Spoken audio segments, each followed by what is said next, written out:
السلام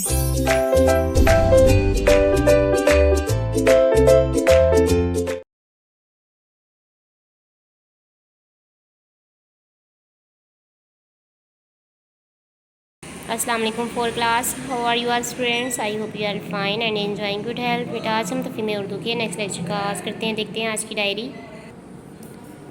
four class بیٹے آج ڈیٹ ہے 2/5/2021 اور ڈے ہے سنڈے۔ سنڈے میں مطالعہ قرآن حکیم کی جو ڈائری ہے وہ ہے علم و عمل کی باتیں یاد کرنی ہے آپ لوگوں نے، ان کی بک ریڈنگ کرنی ہے، پلس سرگرمیاں صفحہ نمبر 42 اور 43 پہ موجود ہیں، یہ بھی آپ لوگ ان کو بک پہ فل کریں گے اور یاد بھی کریں گے، ٹھیک ہے۔ اب آپ لوگ مطالعہ قرآن حکیم کی کتابیں کھولیں، صفحہ نمبر 42 جی فور کلاس بیٹے، صفحہ نمبر 42 پہ علم و عمل کی باتیں ہیں، یہ دیکھیں آپ لوگ غور سے سنیے گا۔ رسول قوموں کی ہدایت کے لیے بھیجے جاتے تھے تاکہ لوگ عذاب سے بچ جائیں۔ تمام انبیاء کرام علیہ السلام نے شرک سے منع فرمایا۔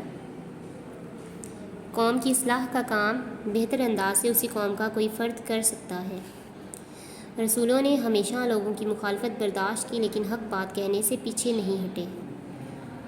کافر سردار اپنے ساتھ اپنی پیروی کرنے والوں کو بھی لے ڈوبتے ہیں۔ ہمیں کافر قوموں کے برے انجام سے سبق حاصل کرنا چاہیے۔ کافر مالی اعتبار سے کمزور ایمان والوں کا ہمیشہ مذاق اڑاتے ہیں۔ ہمیں اللہ سبحانہ و تعالیٰ کی طرف دعوت دینے والوں کی قدر کرنی چاہیے۔ اللہ سبحانہ و تعالیٰ کے نزدیک اصل اہمیت ایمان اور پرہیزگاری کی ہے۔ ہمیں انہی کو سب سے قیمتی دولت سمجھنا چاہیے۔ کافروں کو کسی نیک شخص کی رشتہ داری یا تعلق اللہ سبحانہ و تعالیٰ کے عذاب سے نہیں بچا سکتی۔ جی فور کلاس بیٹے، یہ علم و عمل کی باتیں، ان کی آپ لوگوں نے بک ریڈنگ کرنی ہے۔ نیکسٹ ہے سرگرمیاں۔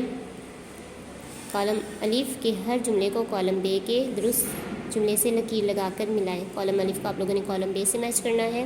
تو دیکھیں، دنیا میں بت پرستی کا آغاز حضرت نوح علیہ السلام کی قوم سے ہوا۔ اللہ سبحانہ و تعالیٰ نے حضرت نوح علیہ السلام کو کشتی بنانے کا حکم دیا۔ حضرت نوح علیہ السلام عراق کے رہنے والے تھے۔ حضرت نوح علیہ السلام کی کشتی میں کافر سوار نہیں ہو سکے۔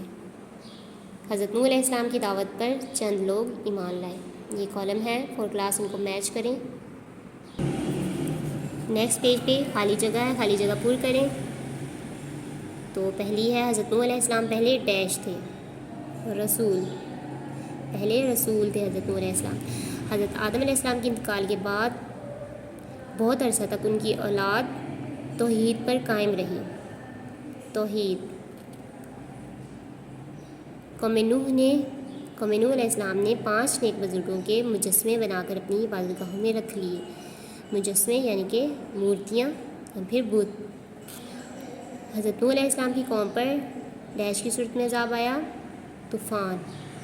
اور لاسٹ پہ ہے اللہ سبحانہ و تعالیٰ نے حضرت نوح علیہ السلام کی کشتی میں سوار سب اہل ایمان کو محفوظ رکھا۔